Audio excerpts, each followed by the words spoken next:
Welcome back, everyone. Welcome back. A lot of money. So rich. We are rich, except I gotta reseed or re-go over the spot that I already did. Poor Oh, yeah, the grass was a liar. Yeah. I guess there is a way of knowing. Whenever you actually mow over it, it updates to being smaller. Oh, so is the grass not done? It's not, but that's all right. We'll just it's still, it grew some. You know what I mean? It's just not the high stage. Oh, It's weird how this game does that. This game is such a liar. It is. It lies a lot. It does. It's kind of upsetting how much it lies. Like, I feel like it's, a fake news game. Fake news game. Gives you all the incorrect stuff. Oh, so so I will tell you, I really don't understand business anymore. Did something happen with the house thing again? Yes. So two things happened, and that's what really throws me off. So the dude calls me again on Monday. He loves to call me on Mondays, and he always calls me like during the day on Monday when I'm at work, and then kind of like he calls me multiple times too. He'll like call me, leave me a message, and then call me like an hour later and be like, "Hey, I left you a message," blah blah blah. Like. And then he always calls me again when I'm at the fire station. Every freaking Monday he calls me when I'm at the fire station. And I'm always telling him, look, I'm at the fire station. I'm not going to be able to talk to my wife about any of the new stuff that you're giving me until later. And then like he calls me early on Tuesday morning, like wanting an answer on something, even if I've been waiting on something from him for a week. But whatever. I guess that's business. They want to make sure they don't, lose a potential client or whatever. But he calls me on Monday. And I don't even know why he called, because he was just talking about the fact that he was still waiting on some information for the proposal. So let's start talking about like the required like the deposit. And I was like, what deposit? And he's like, well, it'll have to be, for us to start work and doing on this stuff, we'll need a deposit. And I was like, how much is it going to cost though? It's like, well, that's what they're working on with the proposal. And I'm like, I cannot talk to you about a deposit until I even understand how much money this is supposed to cost. Like, this is... And I started getting mad at him on the phone. I was like, this doesn't make any sense. I said, I don't even know if I'd ever want to move forward with a company like yours, because whenever we just start trying to even talk about monetary aspects, you just try to jump away from it by giving me any figures of any type, but you want me to talk about how I'm going to work with you on a deposit. I was like, this doesn't, like, this is ridiculous. And he's like, this was after, like, about a 10-minute phone call and 5 minutes of me just ranting at him about how dare he wants to talk about deposit, but he still won't give me any semblance of a dollar figure. And he just goes, you could tell he knew I was like done, and he was like, oh, okay, well, I'll get you the proposal as soon as I get it together. And he like hung up the phone. So that night while I'm at the fire station, he texts me and says, I sent you, a proposal. And I didn't even want to look at this proposal because I'm so mad at this point, because one of the things he said on the phone call again was how, oh, it's 3 different designs and how, that's going to increase what the proposal is because it's 3 different designs. So I looked at the proposal this morning. I shit you not. It is like an 1/8 of the cost I thought it was going to be. Oh. So I was like, I'm staring at it going, wait, what? What? Like, this doesn't make any sense. I'm completely thinking, and the way he's dealing with the situation is I'm thinking he's trying to dick me over because of how high it's going to be, and he pretty much knows we're not going to move forward. So he's trying it all that he can to just get money out of me. Yeah. And then he comes back with a proposal that's quite a good proposal. I'm just like, I don't understand. I don't know what's happening right now. I just beached the semi-truck trying to drop off. So have you talked to him since? No, he called me again like twice already today, trying to talk to me, even though I only looked at the thing this morning. And that's the thing is, I don't understand how he wants answers so quickly on this stuff, because it took him over a week to get us this proposal. So we were just waiting on him to get this stuff together, and I've had it for like less than 24 hours, and he's just like, all after me for this. proposal. Unfortunately, the biggest problem that they're going to have, but now that I look at the price, I don't know, is Julia's a little, like, put off by the whole situation as well. And so she's tried to start contacting some other people to see if we're going to get any, like, if they're going to act the same way or if they're going to give us better stuff, like some other recommendations from some people we know in the area. And now she wants to wait to talk to these people before we decide what to do. But, like, this one group that she really wants to talk to, because they did a house down the street from us, I guess they're about to have a baby, so they want to meet with us after they settle after having the baby. And I'm like, you can't really just wait for, 2 months now to come back with something. Taking off the next 2 months. I guess that is what maternity leave's like, isn't it? Yeah, I mean, I don't even know. Maybe they didn't mean it, because it was just a brief conversation that we had about it. But maybe it wasn't going to be. Maybe they were just getting settled after having a baby and they need like a week or something. I have no idea. But I was like, now that we got a proposal, we can't wait for forever. Especially whenever he calls you for Monday. Yeah, and he's already called me once today. I guarantee he's going to call me in the morning because he hasn't heard from me. So I really got this semi-truck stuck in a bad way. Oh, I think I got it out. And I'm afraid it's going to lose all the product if I have to reset it. Yeah, I mean, talking about business, it makes me want to talk about this thing. I'm going to talk about it in vague terms, but there was this product that was being sold. Was it a sex toy? It wasn't. It wasn't. Totally wasn't. Of course not. Definitely not a sex toy. It's not a sex toy. You're a sex toy. Oh, that was a good one. But no, a product being sold, and the company was supposed to provide quarterly reports and payment for licensing and product and all that stuff, right? First quarterly report wasn't due basically until like 6 months in. Because like just the way it all worked, like give it some time to run through, right? Like the first quarter ends, and then at the end of the next quarter, you get the quarter back. Yeah, okay. So it's like I got you. So that time comes, and no quarterly report comes, and so I'm like, hey, what the fuck?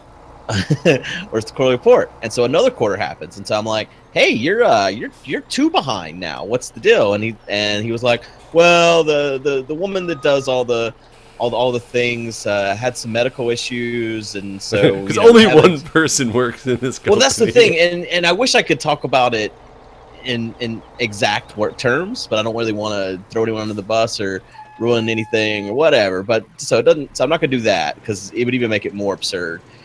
This situation, if you knew the exact company I'm talking about here. So another quarter. So anyways, 3 quarters in, and I'm asking for this quarterly report, and the response was, well, sales haven't been very good for the thing, so we really need to have a meeting about sales. And that's when I lost it, and I was like, you're like how that can means we you have a meeting about sales when I ain't never seen no data on sales? In fact, how can you tell me sales aren't good whenever you don't have a quarterly report of any quarter?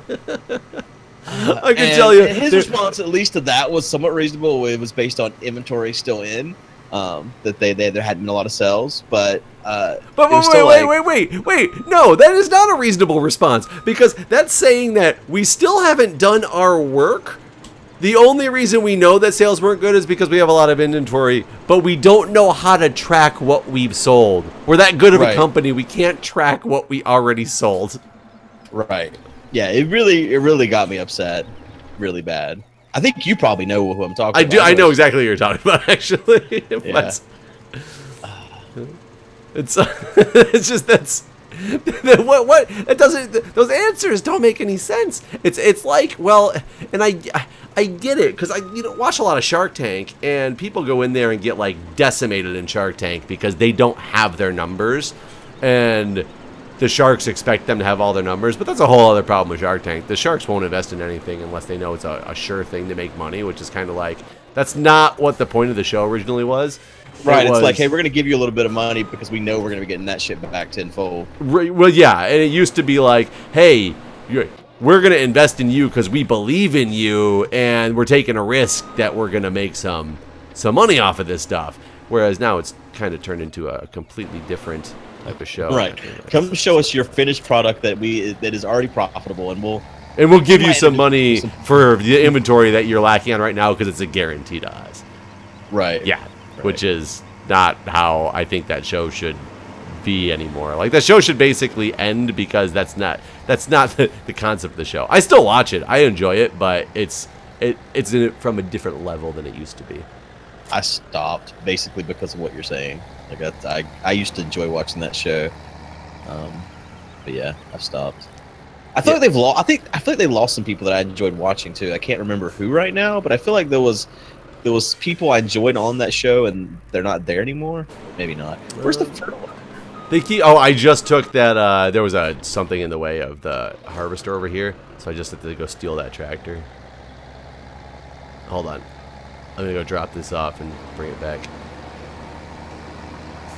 They actually just had. You might remember this one if you used to watch it. Do you remember the little kid that Damon invested in because the little kid who made his own bow ties?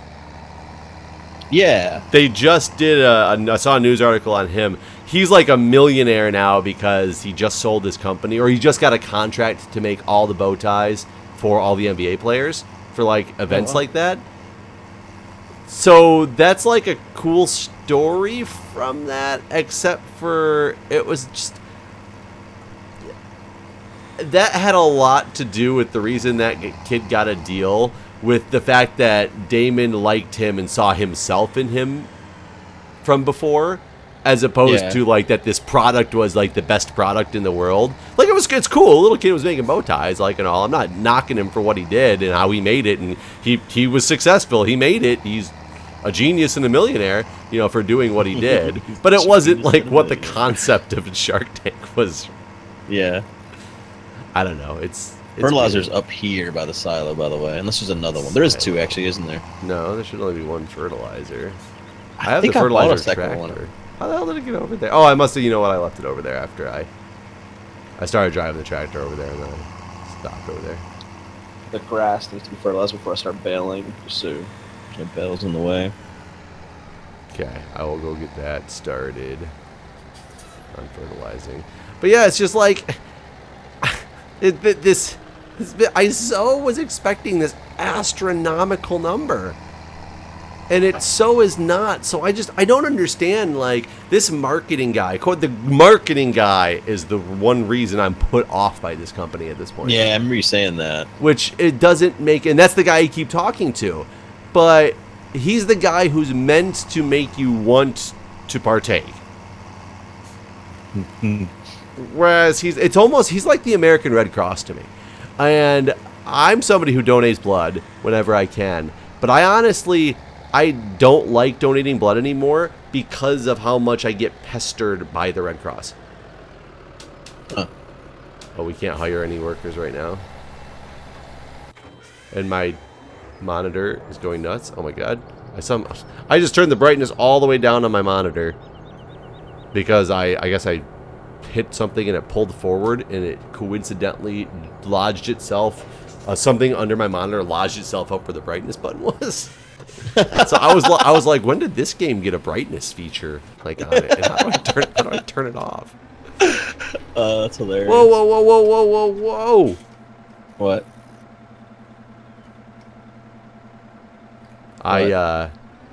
Good thing I tabbed over into this thing. I guess the corn guy filled up, and I didn't pay attention that he filled up but wasn't finished with the field. So I went and dumped him, and then I started plowing that field and moved him to the next field, and just realized I was starting to plow over a row of corn that was still just hanging out there. But I saved it. There we go. Yeah, when you talk about people that are like pestering, oh boy, having a mistake here.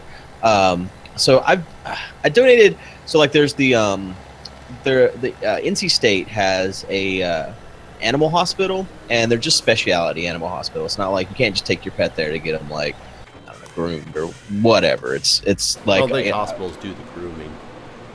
Well, okay. I think that's called a PetSmart. Not a pet hospital. That's true. PetSmart. Okay, you can't take them there to get their normal shots or whatever. Then, Guess is a better example. They're like their speciality duck care basically. Like so, like whenever my cat Scotty had lymphoma, we had taken him there, and so we donated a few times since then to him. But they called me yesterday, and I basically told them no. And it's like, I'm not going to donate this year. We gave him money last year too, and Scotty's been dead a long time. So I think we've donated every year since he died. In fact, I basically told him no yesterday. And this guy, like, he was not going to leave me alone. He's like, well, do you know anyone else that might want to donate in your place this year then, since we can't expect anything from you this year? And it's like, no, I don't. I'm not going to give you out, like, families' phone numbers. So it's like, and I finally just hung up. I was like, listen, man, I got to go. Talk to you later. He's like, you do realize that once you donate, this is like a timeshare. Unless you get somebody else to take your place. You are locked in, sir. Like, basically, I've changed like who I'm donating to, like, because we also used to donate to the a fire department. No, it's not even the fire department that services me. There's a fire department in Raleigh that I donated to for years, and a police force. And I've stopped donating to both of them because I donated basically the same amount I would donate to them to the community theater since my daughter started going there this year. So I gave them that money, and the fire people, they always call and they have like tickets to something, and so that's kind of cool. Like, you don't just give them money. They like basically sell you something. Like, it's always like a ticket to a concert. I've never actually gone. They give you the option to, like, give the ticket back, and then they can like give it to some family or something like that. It's always some country concert, so I never really gave a shit. But yeah, I told them no, and they were okay about it. They weren't like, so your house is gonna burn down.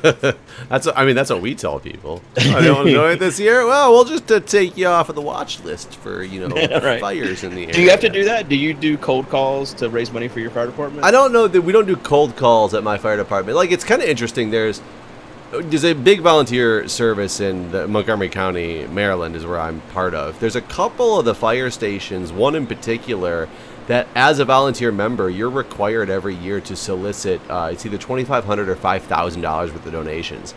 And they're in one of the very, very, very high society areas, so they usually don't have too much of a problem with it. But as a volunteer requirement, they have to go on these fundraising trips, go through the neighborhood, knock on doors, ask for money, and they each have to raise a certain amount of money. And if they don't, what happens?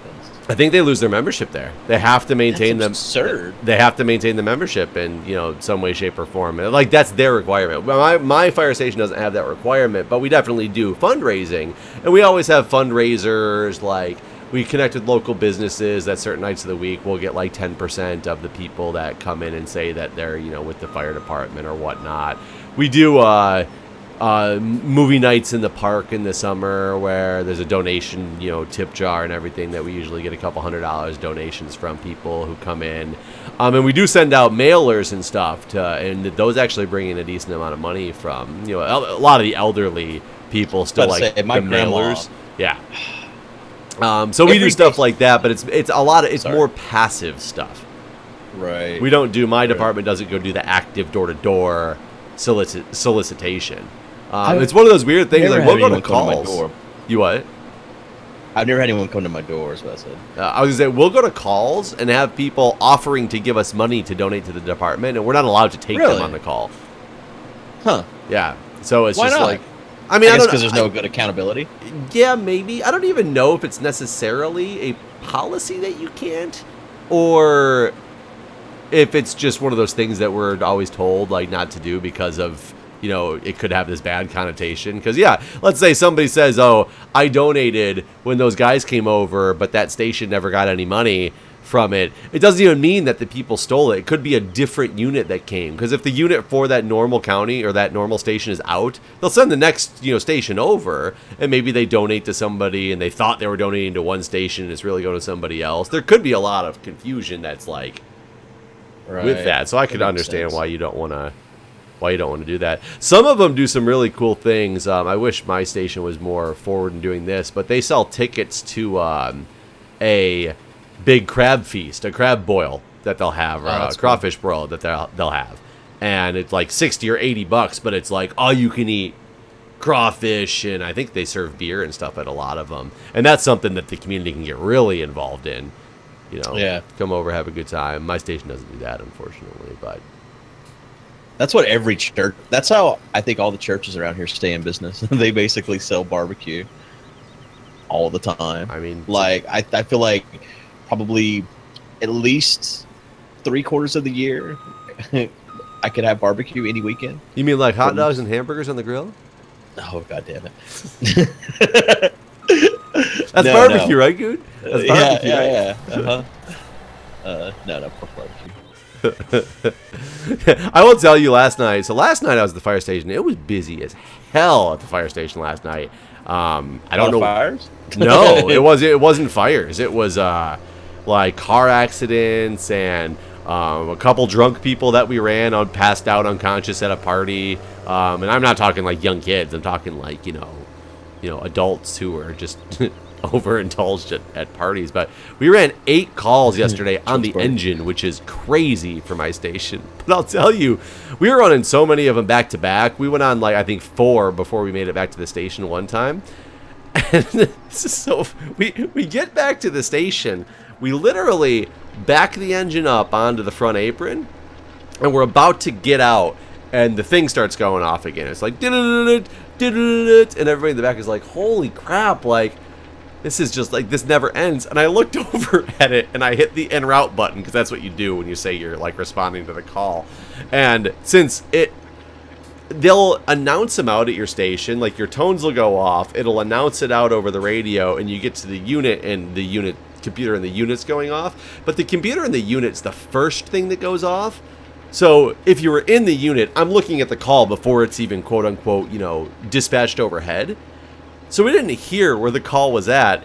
I stare at the thing and I go, okay guys, we got to go to Connecticut and Pliers Mill. And I stopped for a second and I'm like, our station's on Connecticut and Pliers Mill. Like, everybody, we just start looking at each other and we're staring around. Are we on fire? In a circle. It was for a one down is what it was for, which is just, you know, and a lot of times a good Samaritan will call in somebody like sleeping on the sidewalk and think that there's, you know, homeless people sleep on the sidewalk, or even they'll just be, somebody will be sitting by a tree reading a book and they'll be like, I think something's wrong with that guy, you know. So those usually go out as a one down. It's really like an unknown of what's happening type of deal.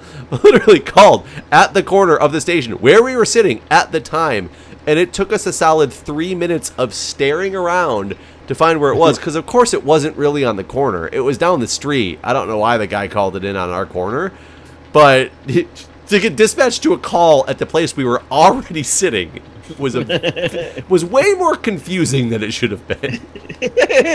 Where do we go? We're I was just like, Connecticut and Pliers Mill. And the guy in the back goes, that's where we're at right now. And I'm like, I know. So I don't know what to do right now. Like, there's nobody here. Are you all? Is everyone okay? Yeah. I kept re-looking at the computer to make sure I wasn't like reading that it was saying we were being dispatched from the station somewhere in a field that I had never seen before. I was so utterly confused. Did this interface change? It's just like, this doesn't make any sense. Oh, that's fantastic. Well, because the previous call we had just gotten back to the station from was actually called at an intersection, a car accident at an intersection called in by somebody who was passing by. And it was actually a mile away from the intersection they called it in at. What? So it was, I don't know what it was yesterday with people, but they just were not calling things in where they were actually happening. So there was a lot of, because, you know, the dispatches are only as good as the person who calls them in. You know, it's not the dispatcher's fault. It's the fact that that's the information that they had to go on. I was trying to get my apparatus all lined up here to be able to do this expediently, and I forgot that I still have to plant these fields down here.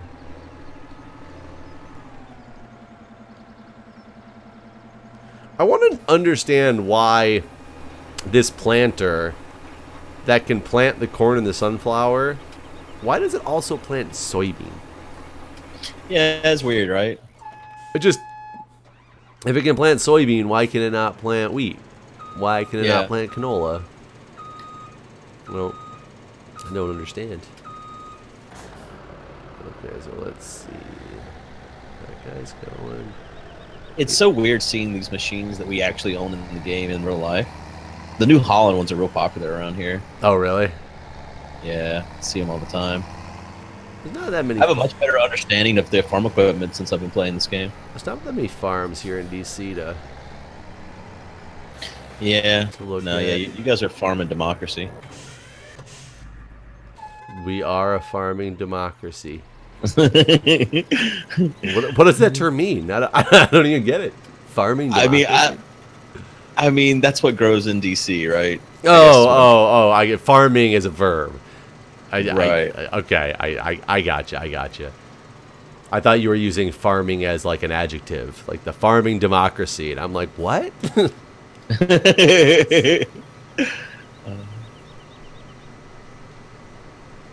So let's see. Get this guy lined. You already fertilized this upper field, right? Yeah. Yep. So we're just And waiting. I'm for... bailing over here. If you get everything else ready, I guess you can grab the bales.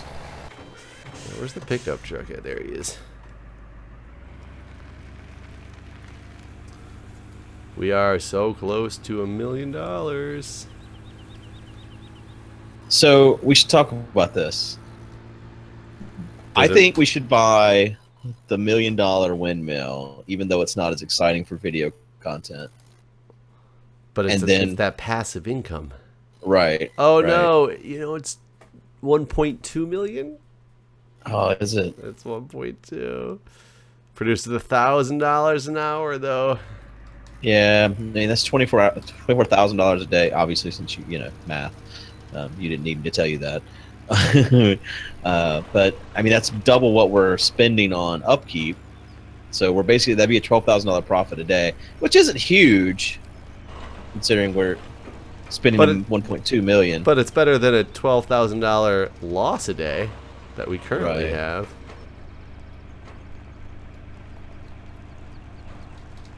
Trying to catch these bales that are on the run.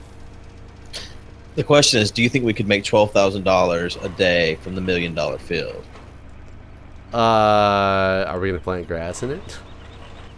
Well, no, we definitely would not plant grass. Like if we planted something like soybean, what do I you think mean, the we'd yield on that obviously field is? make $12,000 a day in it by farming in it. Right, but we'd have to play the game. Yeah, then. you'd have to actively be working at it to make that. Whereas the whole joy of a placeable like the windmill is the fact that you could be theoretically AFK and making money. I mean, that's kind of why we got the sheep in the first place, though it's just not proving to be nearly as profitable as I think we thought. Yeah. How many sheep do we have? We these could days? invest in more sheep.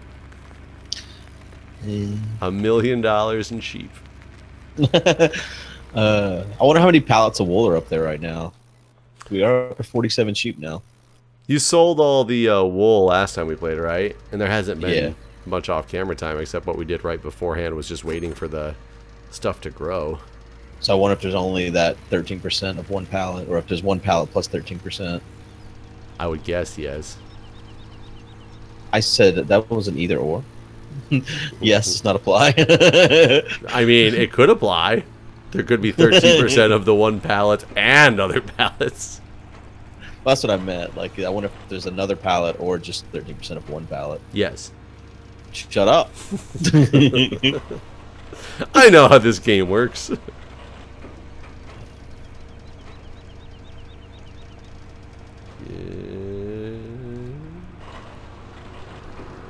So I'll tell you, now that I've offloaded my game recording to a second PC, it's been life-changing. It's the best thing I've ever done. Yeah, for everybody who listens to your microphone through the other person's perspective. Yeah, well, I do plan on building a new PC, so I hope to fix that issue. I'll tell you, for the most part, I don't hear it playing this game because the machinery is loud enough. But when we're just talking and it's not in the middle of gameplay, it's much more noticeable.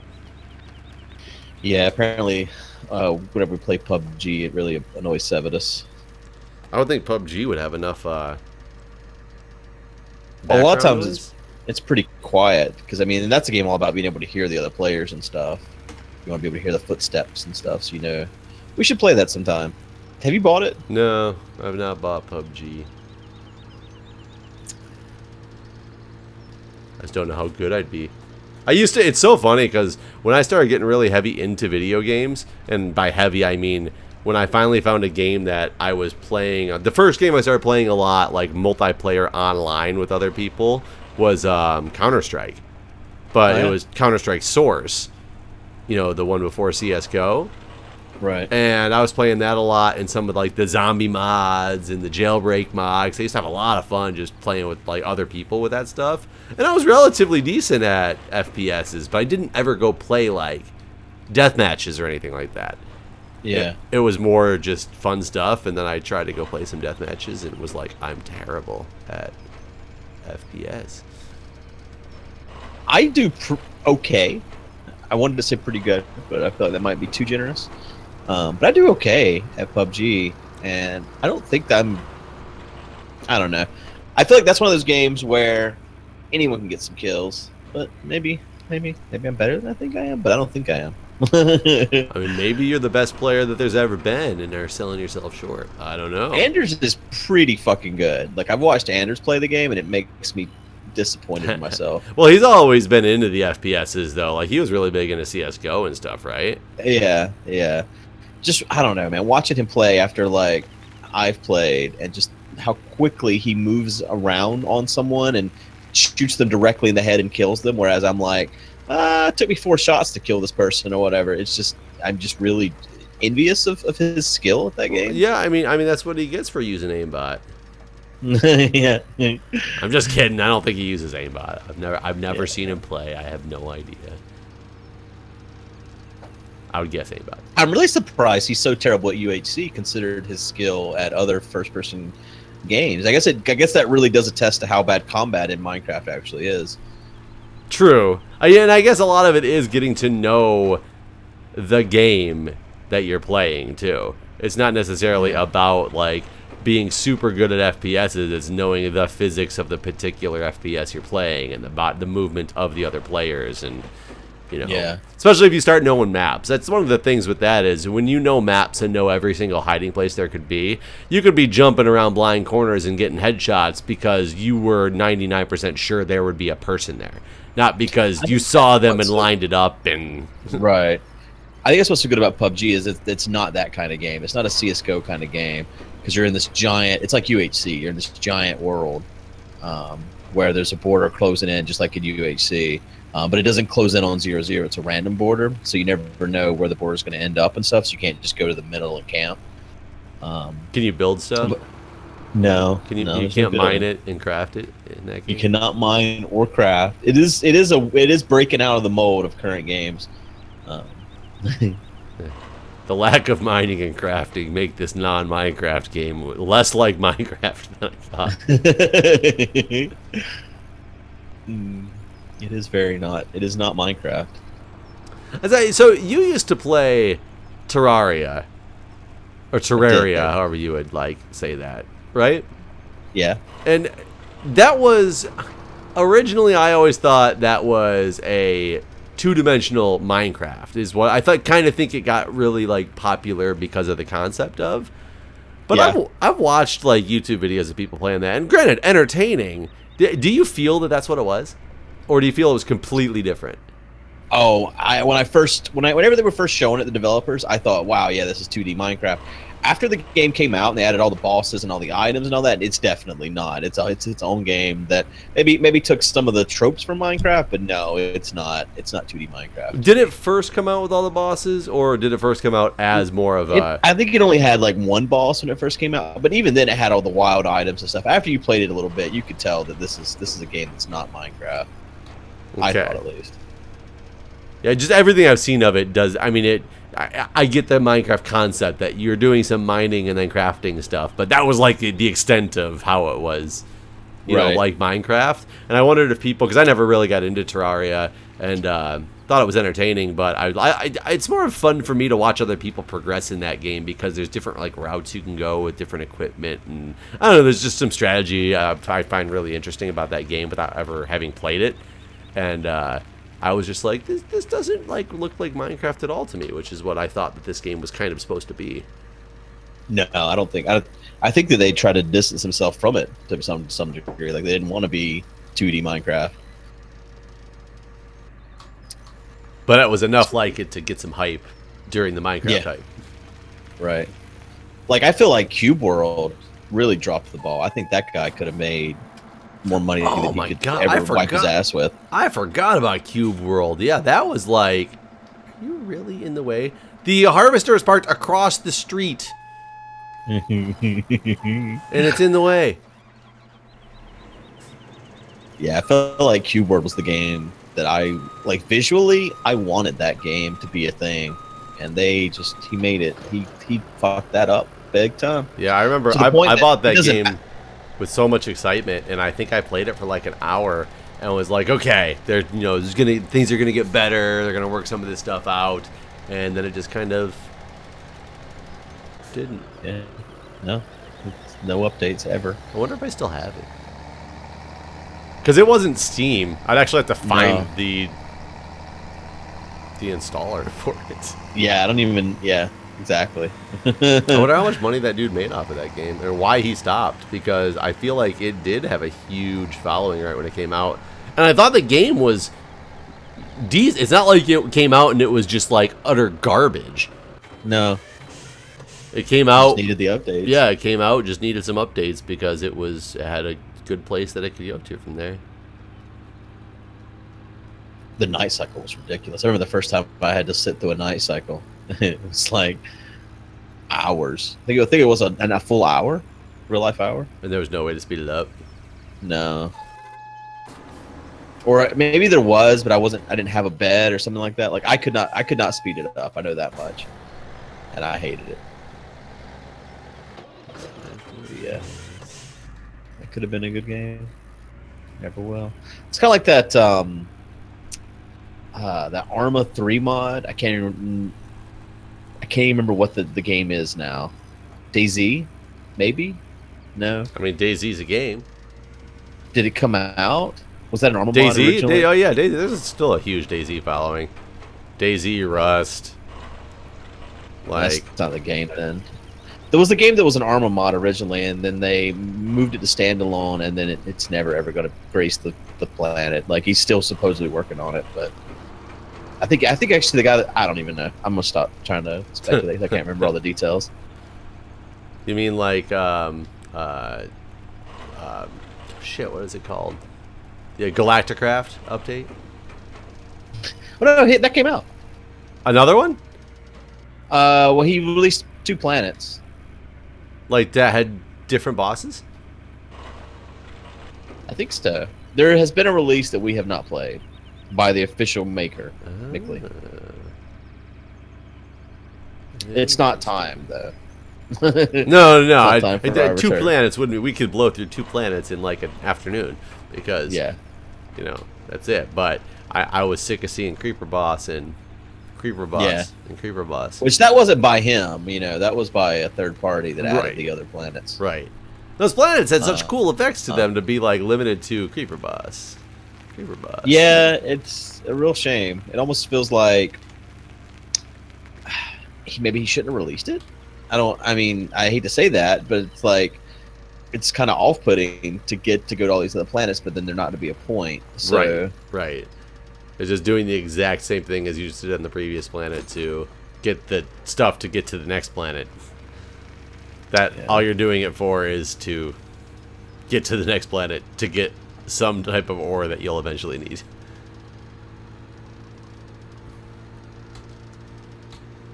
No, I would agree.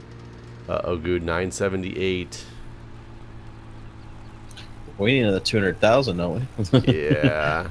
We probably sell whatever the hell we just bailed up. Yeah. To get something. I don't know how much that would be because it was a lot of wheat, right? Yeah, probably won't be very much. Let's see what we have here. Yeah, we got 70,000 wheat in there. How much is it selling for right now? Pacific Grain, it's 700. That's not It's not great. That's about as high as it's about as high as I see it ever, though. It doesn't go very high, unfortunately. We got 5,000 sunflowers. That's all we got off of that entire field was 5,000 sunflowers? You planted sunflowers down the farthest south and then corn the next one, right? Probably not. Nope. Okay, because he can't hold all the corn from the big field. That's probably why I screwed up last time. Because I'm not used to that being the problem. I must have planted them backwards again. Because remember I said I almost plowed through 2 lines of corn? Yeah. Because he was full. So yeah, we're going to have to run into that on the next cycle as well. Because I'm still planting corn in that bottom one, which he's almost done with. So I don't want to, like, ignore it. And sadly, I still have to plant the other one with sunflower because I didn't realize that their seeder guy was stuck by the harvester across the street for 20 minutes. Uh, Because that is the other thing that we talked about buying was the much bigger sower, right? yeah, there is a giant sower that also has a fertilizer in it, so we don't have to fertilize anymore as well. So many things we could purchase. Yeah. I guess the question is, how much more of a loan can we take out? Like 10 grand, I think. I think I paid off 10 grand. That was it. Yeah. Well, that's not going to help very much with getting this $200,000 that we need. No. Well, I guess maybe when we come back to the next episode, we'll have shit 200,000. We will see. Yeah. Bye, everybody. See it.